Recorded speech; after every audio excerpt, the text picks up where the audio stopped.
أن سيدنا وسندنا وحبيبنا ونبينا ومولانا ومأوانا وملجانا محمدا عبده ورسوله أرسله بالحق بشيرا ونذيرا وداعيا إلى الله بإذنه وسراجا منيرا صلى الله عليه وعلى آله وأصحابه وأزواجه وأهل بيته وبارك وسلم تسليما كثيرا كثيرا. أما بعد فأعوذ بالله من الشيطان الرجيم. بسم الله الرحمن الرحيم. سل بني إسرائيل كم آتيناهم من آية بينة ومن يبدل نعمة الله من بعد ما جاءته فإن الله شديد العقاب. زين للذين كفروا الحياة الدنيا ويسخرون من الذين آمنوا والذين اتقوا فوقهم يوم القيامة والله يرزق من يشاء بغير حساب. صدق اللہ العظیم. آپ بنی اسرائیل سے پوچھئے ہم نے ان کو کتنی واضح دلیلیں دی تھی. جو شخص اللہ تعالیٰ کی نعمت کو بدلتا ہے اس کے پاس پہنچنے کے بعد تو یقیناً حق تعالیٰ اسے سخت سزا دیتے ہیں. دنیاوی معاش کفار کے لیے مزین کیا گیا ہے اور ان مسلمانوں سے تمسخر کرتے ہیں، حالانکہ جو کفر اور شرک سے بچتے ہیں ان کافروں سے اعلیٰ درجے پر ہیں قیامت کے دن. اور اللہ تعالیٰ جسے چاہے رزق دیتا ہے بغیر حساب کے. یہ سورہ بقرہ کی آیت نمبر 211 اور 12 تلاوت کی ہے. دو چیزیں اس میں بیان کی گئی ہیں. پہلی آیت میں یہودیوں کے متعلق فرمایا کہ یہ یہودی ہدایت کے بدلے میں گمراہی کے خریدار ہیں. پچھلی آیات میں آپ حضرات کو یاد ہوگا جو حضرت عبداللہ بن سلام اور دیگر جو یہود کے علماء تھے پھر اسلام قبول کر لیا، جنہوں نے کہا کہ جی ہمیں اجازت دیں کہ ہم ہفتے کے دن کا بھی احترام کریں مطلب یہودیوں کی کچھ چیزیں جو دین یہود سے ہیں ان پر عمل کریں، تو اللہ رب العزت نے منع فرمایا تھا. تو آگے تنبیہ کے طور پر فرمایا ہے کہ بنی اسرائیل سے پوچھو، اپنے آبا و اجداد سے پوچھو، ان کے بڑوں سے پوچھو ہم نے ان پر کتنی نعمتیں کی، لیکن انہوں نے نعمتوں کی ناقدری کی اور اس کے بدلے میں انہوں نے گمراہی اور اللہ کے عذاب کو قبول کیا.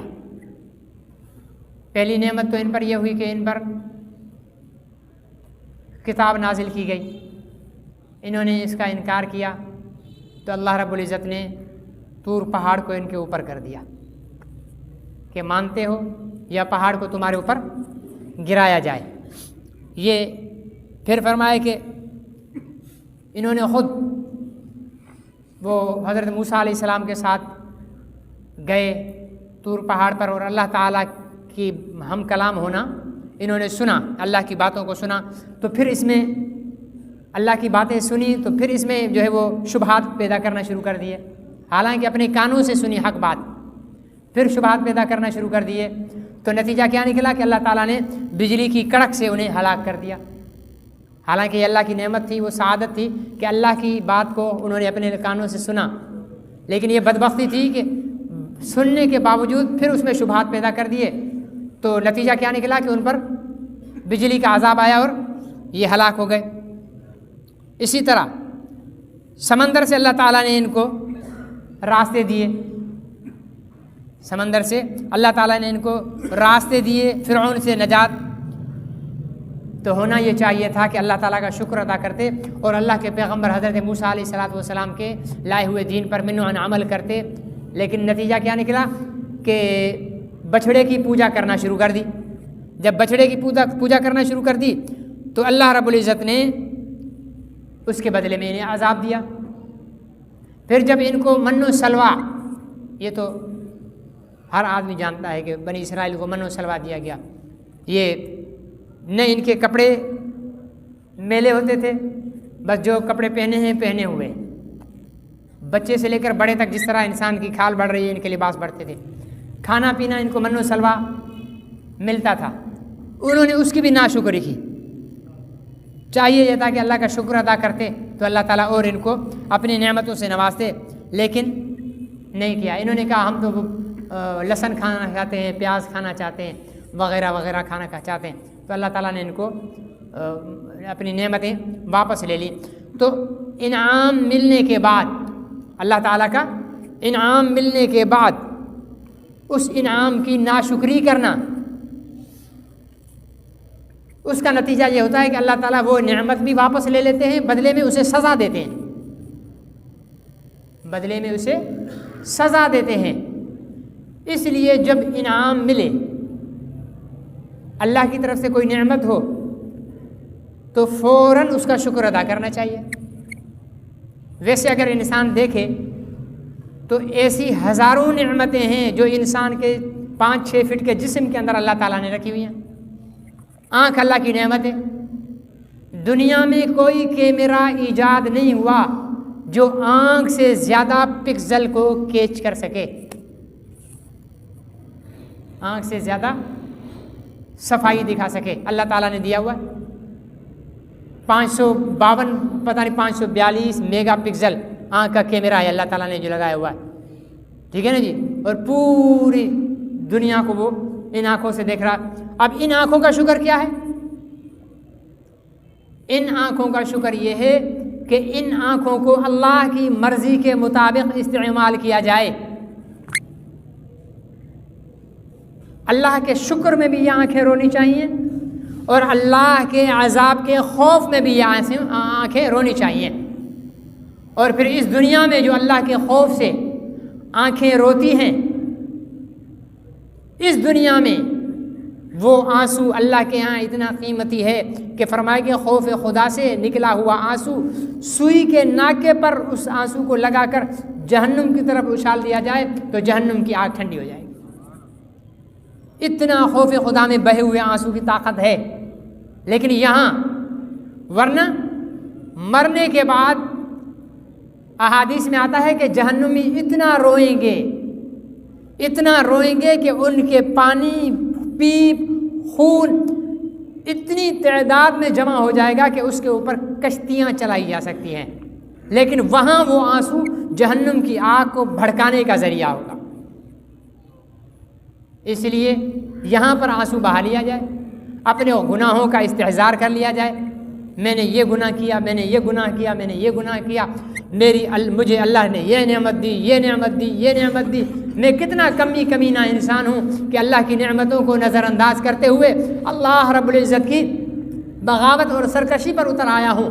اور پھر توبہ و استغفار کرے اور آنسو بہائے، اللہ رب العزت ان آنسوؤں کے صدقے میں ہم پر جہنم کی آگ کو حرام فرما دیں گے۔ تو فرمائے کہ یہ آنکھ کی نعمت، پھر کانوں کی نعمت۔ کانوں کی نعمت کیا ہے کہ اللہ کی حرام کی ہوئی چیزوں سے کان نہ سنیں۔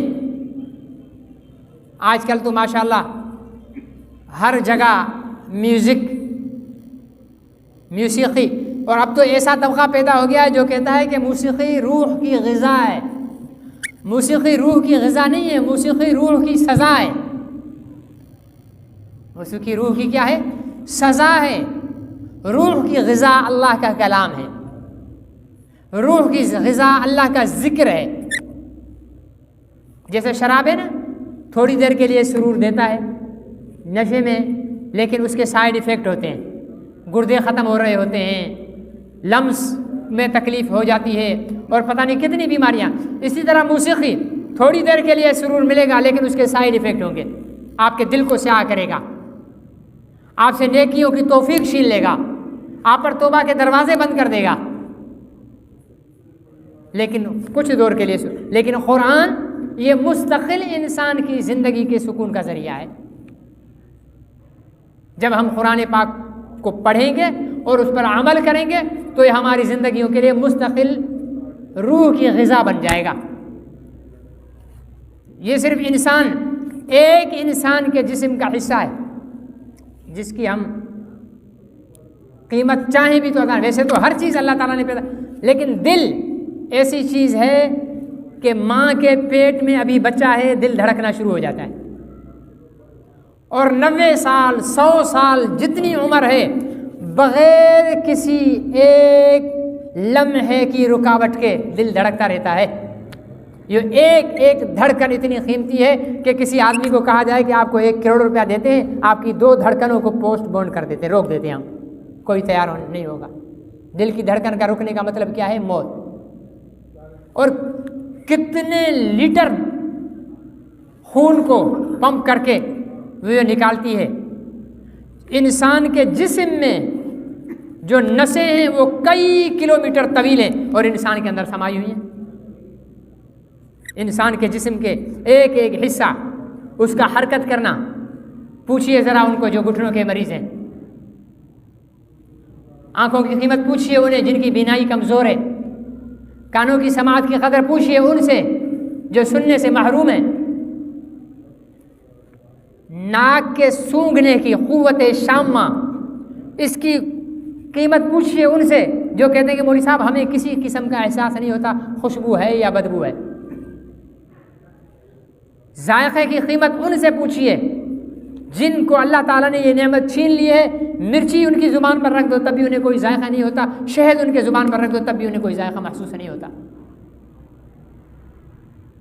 ایک چیز پر اگر انسان غور کرنا شروع کر دے تو اس نتیجے پر پہنچتے ہیں کہ اگر ہم ماں کے پیٹ سے نکلتے ہی سجدے میں پڑے رہیں اور وہ سجدہ اتنا طویل ہو جائے کہ 90 سال 100 سال تک ہمارا ایک لمحہ سجدے کے اندر اللہ کی حمد و ثنا کرتا ہوا گزر جائے تو اللہ کی ایک نعمت کا بدلہ نہیں ہو سکتا۔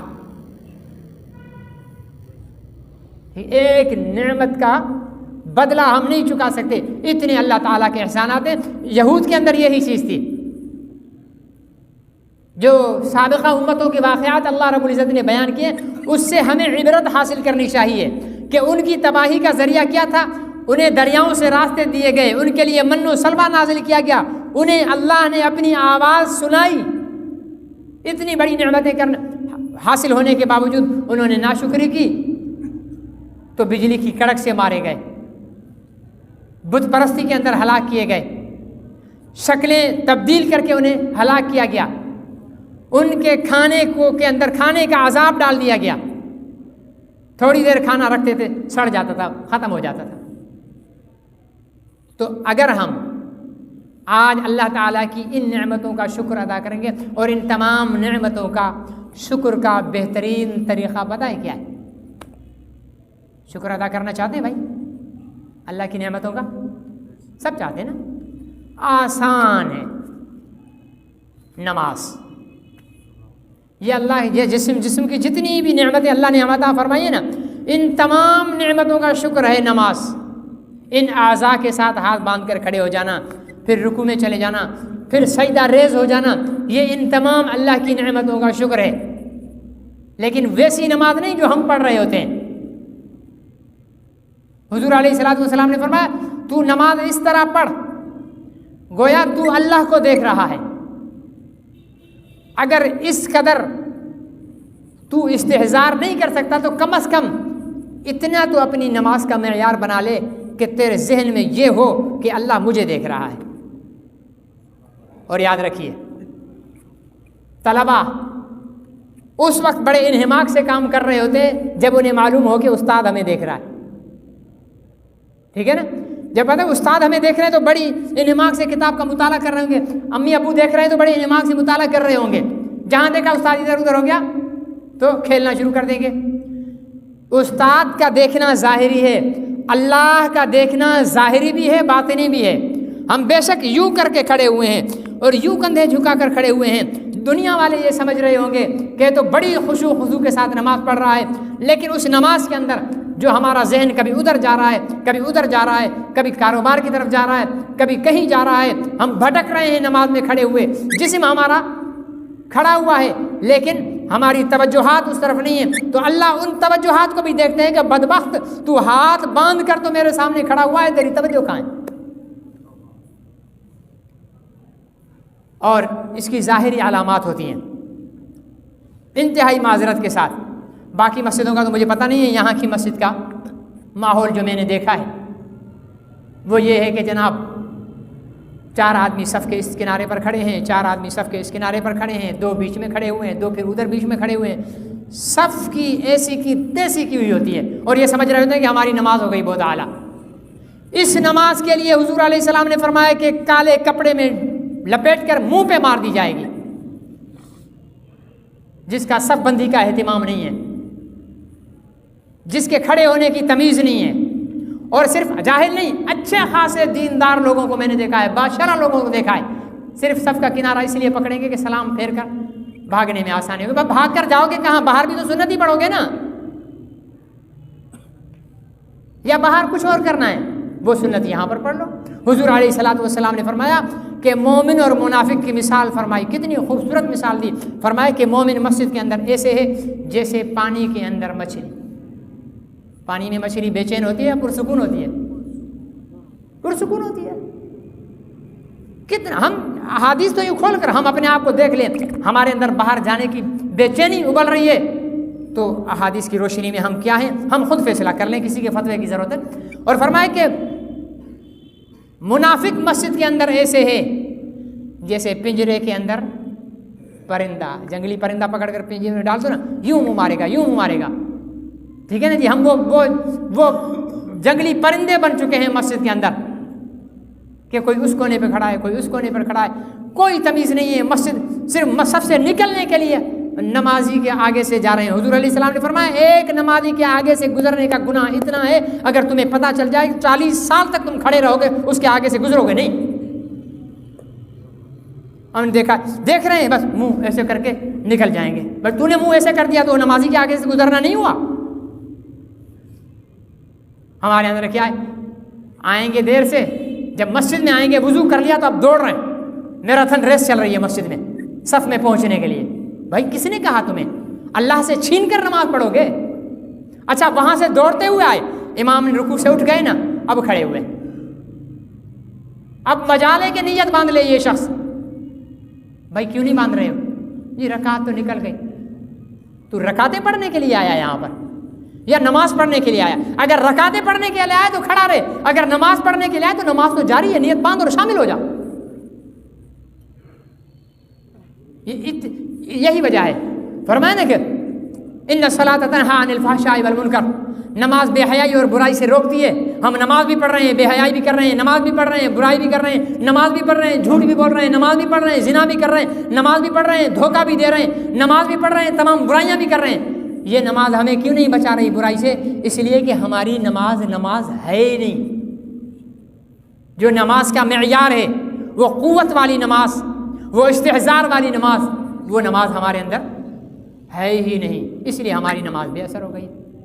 پونستان گولی سر درد کی ہے، ٹھیک ہے نا جی، اور اپنا جو ہے کھانسی کے گولی ہے کوئی، آپ کھانسی کی گولی لے رہے ہیں اور ٹھنڈا پانی بھی ساتھ پی رہے ہیں اور آئس کریم بھی کھا رہے ہیں اور مونگ پھلی بھی ساتھ کھا رہے ہیں، اور پھر کہہ رہے ہیں جناب کو اس کے لیبل پر تو لکھا ہوا ہے کہ گولی اندر کھانسی باہر، لیکن یہ تو کھانسی چلی نہیں، میں جانے نہیں چھوڑ رہی، یہ تو گولی غلط ہے. گولی غلط نہیں ہے، تیری بد پرہیزی ہے. نماز بے حیائی اور برائی سے روکنے والی تھی، ہے اور رہے گی، لیکن تو نماز کو نماز کی طرح پڑھ تو صحیح، اس کی تمام واجبات مستحبات تمام چیزوں کو رکھ تو صحیح. تو میرے عزیز دوستو، ان جسمانی ایک ایک جسم کے عضو کو کبھی میرا دل چاہتا ہے کہ کچھ درس میں صرف اس پر انسان کے جسم کے اوپر دوں کہ انسان کے جسم میں کیا کیا چیز ہے، اس کی کتنی قیمت ہے، اس کی کیا حیثیت ہے، کتنی پائیداری ہے، ٹھیک ہے نا جی. لیکن سامعین میں دلچسپی نہیں ہوتی ہے. 400 آدمی نماز میں ہوتے ہیں اور 10-15 بیٹھے ہوئے ہوتے ہیں. ٹھیک ہے نا جی. تو اس لیے سامنے والے کو شوق نہیں ہے تو ہمیں بھی کوئی سر درد نہیں ہے. تو بہرحال یہ انسانی اعضاء اور دیگر تمام نعمتوں کا بہترین شکر نماز ہے. نماز کا اہتمام کیجیے. اگر ہم یہ چیز نہیں کریں گے، شکر نہیں کریں گے، تو اللہ نعمت بھی واپس لے لیں گے اور عذاب بھی مسلط کر دیں گے. عذاب تو مسلط ہوا ہے نا، لیکن ہم عذاب کے عادی ہو گئے ہیں. ہم عذاب کے عادی ہو گئے ہیں، اس لیے ہمیں عذاب اور یہ بھی قدرت کی طرف سے ایک عذاب پر عذاب ہے. یہ یعنی ایسا زخم کہ جس کے زخم ہونے کا احساس ہی نہ رہے، اس زخم کا علاج کیا ہوگا؟ ہمیں احساس ہی نہیں ہے کہ ہم پر کتنے عذاب ٹوٹ پڑے ہیں. ٹھیک ہے نا جی. تو اللہ سے توبہ و استغفار کریں اور جتنا شکر ہو اللہ رب العزت کا. اور پھر حضور علیہ السلام نے تو ایک ایک چیز کی، یہ تو میں نے صرف جسم کی بتائی. حضور علیہ السلام نے یہ جو دعائیں بتائی ہیں نا، مسنون دعائیں، ان کا اہتمام کیا کریں. کھانا کھا کر دعا پڑھیں، بسم اللہ. کھانا کھانے سے پہلے دعا پڑھیں. ٹھیک ہے نا جی. اور سو رہے ہیں تو دعا، یہ اللہ تعالیٰ کا شکر ہے. سو رہے ہیں تو دعا پڑھیں، سو کر اٹھ رہے ہیں تو دعا پڑھیں، کھڑے ہیں تو دعا پڑھیں، بیٹھے ہیں تو دعا پڑھیں، سواری پر ہیں تو دعا پڑھیں، بیمار ہیں تو دعا پڑھیں، صحت مند ہیں تو دعا پڑھیں، کوئی اور بیمار ہے تو اس کے لیے دعا پڑھیں. ٹھیک ہے نا جی. گھر میں بچے کی ولادت ہوتی ہے تو اس کے لیے دعا پڑھیں. خود بیمار ہیں تو دعا پڑھیں، بیوی بیمار ہے تو دعا پڑھیں. کپڑا پہنے تو دعا پڑھیں، کپڑا اتاریں تو دعا پڑھیں. گھر میں داخل ہو تو دعا پڑھیں، گھر سے نکلیں تو دعا پڑھیں. مسجد میں جائیں تو دعا پڑھیں، مسجد سے نکلیں تو دعا پڑھیں. واش روم میں جائیں تو دعا پڑھیں، وہاں سے نکلیں تو دعا پڑھیں. کوئی لمحہ یہ جو حضور علیہ الصلوۃ والسلام نے سکھایا ہے نا، یہ ہماری 24 گھنٹے کی زندگی کے اوپر ہم پر لاگو ہے. ہر وقت مطلب ہم اللہ کو یاد کر رہے ہیں. کھانا کھایا الحمدللہ الذی اطعمنی، تمام تعریفیں اللہ رب العزت کی، جس نے ہمیں کھلایا، جس نے ہمیں پلایا اور جس نے ہمیں مسلمان بنایا. اللہ کا شکر ادا کر لیں. الحمدللہ الذی احیانا بعد ما اماتنا والیہ النشور. تمام تعریفیں اللہ رب العزت کے، جس نے ہمیں موت کے بعد دوبارہ زندگی عطا فرمائی اور اسی کی طرف لوٹ کر جانا. ایک ایک دعا پر غور کریں. یہ ساری اللہ تعالیٰ نے جو حضور علیہ السلام نے دعائیں بتائی ہیں، یہ ان اللہ کی نعمتوں کا شکر ہے. اللہ مجھے اور آپ کو عمل کی توفیق نصیب فرمائے. الحمدللہ رب العالمین والعاقبۃ للمتقین والصلاۃ والسلام علی خاتم الانبیاء والمرسلین